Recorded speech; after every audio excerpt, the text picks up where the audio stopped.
बोलने में दम है, काम करने में दम नहीं है, खाली बोलने में है। कैसी चल रही है? सरकार चल भी रही है सरकार। यार बहनों, ये सट्टा थोड़ी है, ये देश चलाने की बात। अब वो भाजपा वाले तो खाली कुर्सियां साफ करेंगे। बिल्कुल नहीं, मुद्दों के आंकड़े में जाओ, कोई सीट का आंकड़ा मायने नहीं रखता। ये मोदी का है तो ऐसा होवे। जो देखो राहुल गांधी के देखने के लिए कितनी भीड़ है, देखो तो सही। ड्रामा चल रहा है तो महफिलें चल रही है, पूरा देश चलाने की बात। देश की आवाज। नमस्कार, बहुत स्वागत है सभी दर्शकों का। मैं मीरा राजपूत। राहुल की यात्रा अब सीधे गुजरात पहुंच चुकी है। राहुल की यात्रा गुजरात पहुंच चुकी है, गुजरात के दाहोद में पहुंच चुकी है। और देखिए किस तरीके की तैयारियां यहाँ दाहोद वासियों ने की हुई है। राहुल के लिए ये काफी आश्चर्यचकित हो जाता है, क्योंकि ये कर्म भूमि है प्रधानमंत्री मोदी जी की। गुजरात उनकी कर्म भूमि में राहुल के लिए ऐसा जमावड़ा अपने आप में काफी महत्वपूर्ण हो जाता है। और शायद एक बड़ी वजह ये भी हो सकती है, क्योंकि कल गुजरात में घुसने से ठीक पहले राहुल गांधी ने अनाउंस भी किया है। राजस्थान में गुजरात में घुसने से ठीक पहले राजस्थान में बड़ी अनाउंसमेंट राहुल गांधी के द्वारा की गई है। ये गुजरात की सड़कों पर राहुल के लिए ऐसा जमावड़ा काफी महत्वपूर्ण हो जाता है। ऐसी भीड़ काफी महत्वपूर्ण हो जाती है, चुनाव के लहजे से भी और यात्रा के लहजे से भी, क्योंकि 2024 का चुनाव काफी करीब है। उससे पहले ऐसी भूमिका दिखना काफी बड़ी बात है। कुछ लोगों से बातचीत करने की भी यहाँ पर कोशिश करती हूँ। 2024 में राहुल गांधी आने वाले हैं। बीजेपी वाले जो भी कुछ कर लो, जितना करना है कर लो। लेकिन राहुल गांधी आने वाले, और हमारे गरबे है ना, गुजरात के प्रख्यात है, गरबे देखने के लिए और ज्वाइंट होने के लिए राहुल गांधी आए। भैया ये तो मोदी जी की कर्म भूमि है, ऐसा जमावड़ा क्या कहना चाहती है? हर किसी की कर्म भूमि ने कभी ना कभी बदल तो जाती है। अच्छा, कभी ना कभी बदल तो जाती है। और ये हमारे को तो इतना आसान है, 25 में राहुल गांधी आएंगे। अच्छा। जोर शोर से आएंगे। अभी 2024 की जिस तरीके से तैयारियां की जा रही है, उस बीच में कल राहुल गांधी ने राजस्थान में गुजरात में घुसने से ठीक पहले राजस्थान में एक अनाउंसमेंट युवा के लिए की कि 30 लाख नौकरियां हम देंगे। क्या कहना है आपका? वो तो कांग्रेस पहले से भी देती है, कांग्रेस करती है, और कांग्रेस हर विश्वास है कांग्रेस को। हर व्यक्ति को देश के भविष्य कांग्रेस ही है, और कांग्रेस ही जड़ है। बराबर, बीजेपी नहीं है। बीजेपी तो आजकल की है ना। अच्छा, आजकल की है। भैया यार, राज्य में भी बीजेपी है, केंद्र में भी। भले आवे, हर कोई किसी की बारी तो आती है। हमें 60 साल वो करे है राजकारण। अभी एक राहुल गांधी का आएगा, देख लो। सोच के हमारे को तो पक्का वादा है राहुल गांधी आएंगे। प्रभाव आपके दिमाग में पूरा कैसी लग रही है यार? बहुत अच्छा। देखो तो खरा, देखो तो जगह भी नहीं मिलने के लिए राहुल गांधी। कितना ये मोदी का है तो ऐसा होवे। जो देखो राहुल गांधी के देखने के लिए कितनी भीड़ है, देखो तो सही। आप मोदी जी से कंपैरिजन कर रही है? यस, बीजेपी से। भैया क्या कहती हुई दिखाई दे रही है? और भी लोगों से बातचीत करती है, आप बताइए। राहुल की ऐसी तैयारी आपने धूमधाम से की हुई है। बहुत। अभी मोदी जी भी कह रहे हैं तीसरी बार तैयार। ना जरा भी नहीं, भूल जाओ। हमारी सरकार आएगी, हम ही बनेंगे। हमारे मुख्यमंत्री, हमारे PM बनेंगे राहुल गांधी। भैया बीजेपी को आप क्या कम में आंक रहे हैं? बीजेपी ने भी तो अपनी एक अरे वो तैयारी है, उनकी तैयारी उनके तक ही रखी है। हमारी तैयारी अभी है। अब वो तो सिर्फ कहने की बात है, आंकड़ा तो हर कोई बता सकता है। हाँ, मतलब आंकड़े पे विश्वास नहीं, जरा भी नहीं। हम लोगों को हमारी ताकत पे, हमारी राहुल जी की ताकत पे, हमारी कांग्रेस की ताकत पे हम लोगों को विश्वास है पूरा। कल राहुल गांधी ने एक बहुत बड़ा ऐलान किया है युवाओं के लिए कि 30 लाख नौकरियां देंगे हम लोग। जी हाँ। इसके साथ ये भी कहा कि पेपर लीक जैसे मामलों पर पक्का कानून बनाएंगे। 100% लग रहा है कि वाकई में 100% देगी। और ये ऐसा मुद्दा है जो युवाओं को टच करता है। हाँ। और युवा आज की पीढ़ी है। हाँ। और कल का भविष्य है। हाँ। तो उसके लिए युवा ही हमारे साथ है और हमारे साथ रहेंगे। चलिए, लग रहा है 2024 में जंग जीती 100% कांग्रेस ही आएगी, दावे के साथ बोल रही हूँ मैं। कोई गुंजाइश नहीं है, देख लो। तो बीजेपी को खारिज कर दिया है। वो मैं ये बोल रही हूँ कि 400 के पार की बात कर रहे हैं। अगर जनता उनके साथ है, उनके काम पर उनको भरोसा है, तो गुजरात में रोज कांग्रेस के लोगों को, कांग्रेस के धारासभ्य को क्यों लेने की जरूरत है भाई?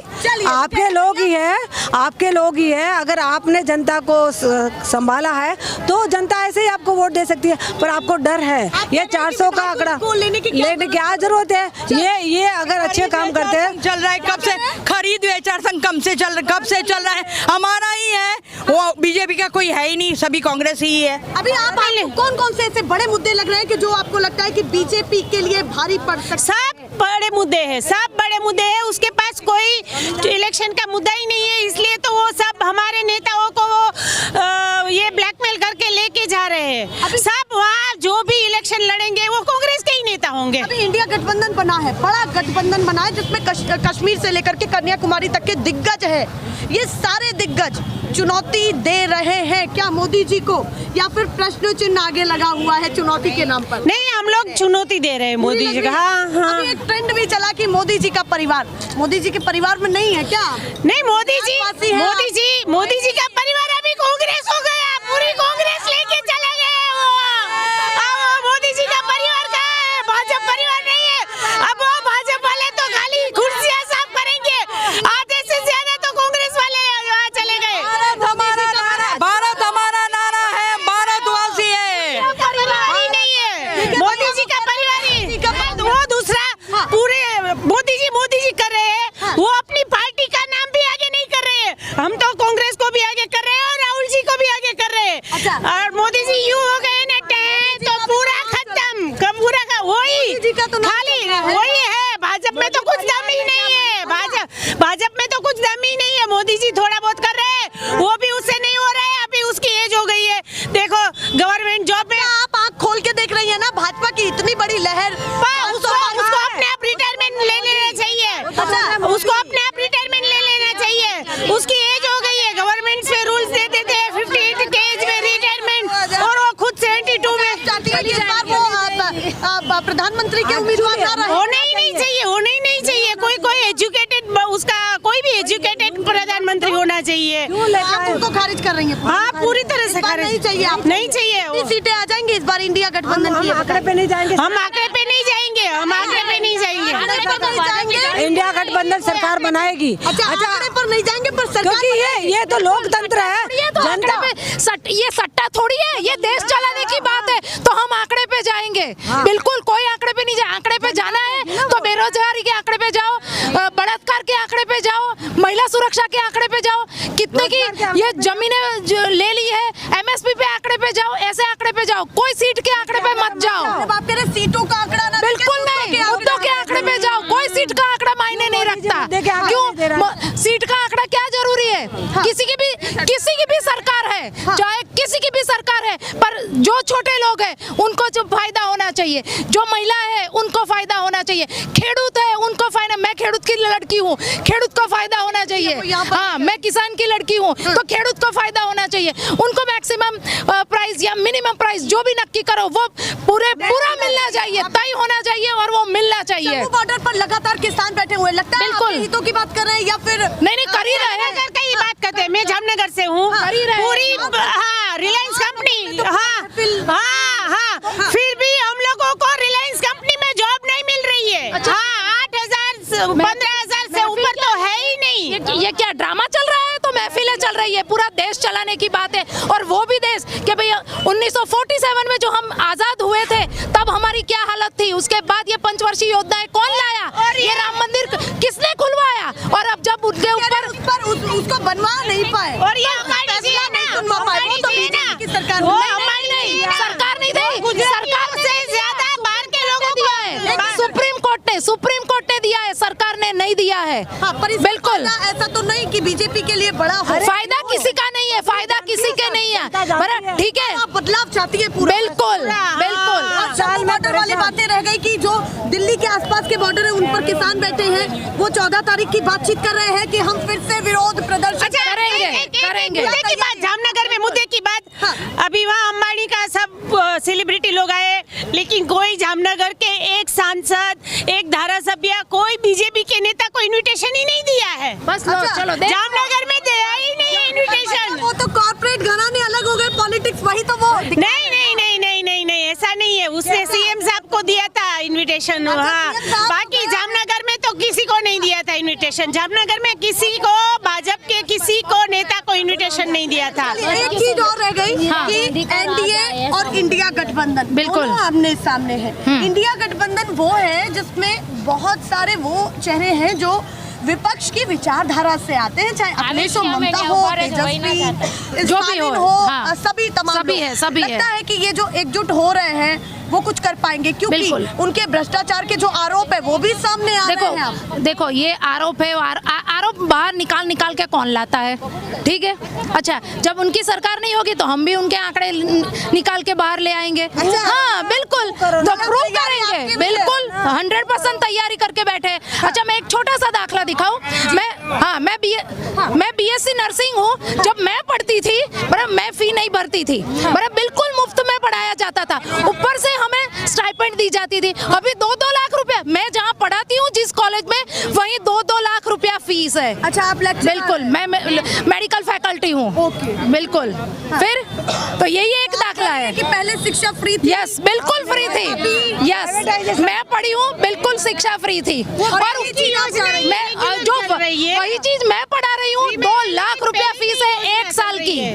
2 लाख रुपया फीस है 1 साल की। वो भी आपके लिए मुद्दा है। बिल्कुल, मेरे लिए वो मुद्दा है। सरकार कैसी चल रही है ये बताइए। सरकार चल भी रही है, चल भी रही है सरकार, कुछ भी नहीं हो रहा है। नहीं है। बिल्कुल दम नहीं है। हाँ, उसमें बोलने में दम है, काम करने में दम नहीं है। खाली बोलने में दम है, काम करने में दम नहीं है उसमें।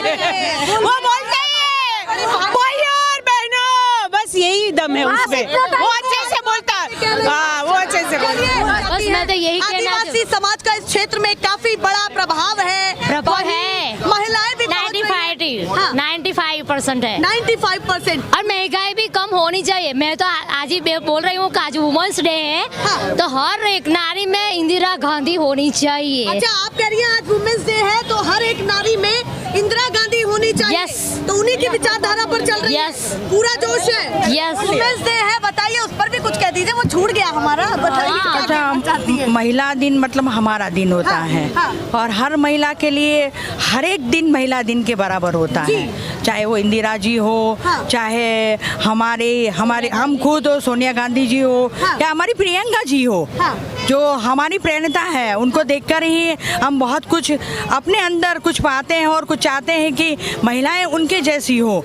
तो महिला दिन की एक अलग तरह से माना कि 8 मार्च इंटरनेशनल महिला दिन है, लेकिन हमारे लिए हर दिन महिला दिन है। चलिए, वो कह रहे हैं हर दिन महिला दिन है, कोई एक विशेष दिन महिलाओं का नहीं है, हर दिन कब्जा है पूरा। बताइए, वैसे अभी पॉलिटिकल बातचीत करूं तो राहुल वर्सेस मोदी ये चल रही है, मोदी वर्सेस मल्लिकार्जुन खड़गे भी चल रहे हैं, मोदी वर्सेस और तमाम चेहरे जो प्रधानमंत्री के दावेदार इंडिया गठबंधन से हो सकते हैं वो भी है। ये लड़ाई चेहरों पर अगर हो तो आपको कौन सा चेहरा ज्यादा अच्छा लगता है? हमारा चेहरा तो एक ही है, और मैं बार बार बोल चुकी हूँ, राहुल गांधी। अच्छा, एक ही चेहरा है? हमारा वही चेहरा। मल्लिकार्जुन खड़गे भी है। वो उतना काबिल नहीं है। नहीं, वो तो सब कहने की बात है। वरना इतना आप देख रहे हैं कि उनकी न्याय यात्रा के अंदर इतना सारा वजूम लोग साथ में बिना कहे, बिना इन्फॉर्म किए सब जुड़ जाते हैं, तो कहाँ से आती है? ये सारी मोहब्बत है, और उन्होंने मोहब्बत की दुकान फैलाई है। तो मोहब्बत की दुकान खुली है या नहीं? खुली है, खुली है।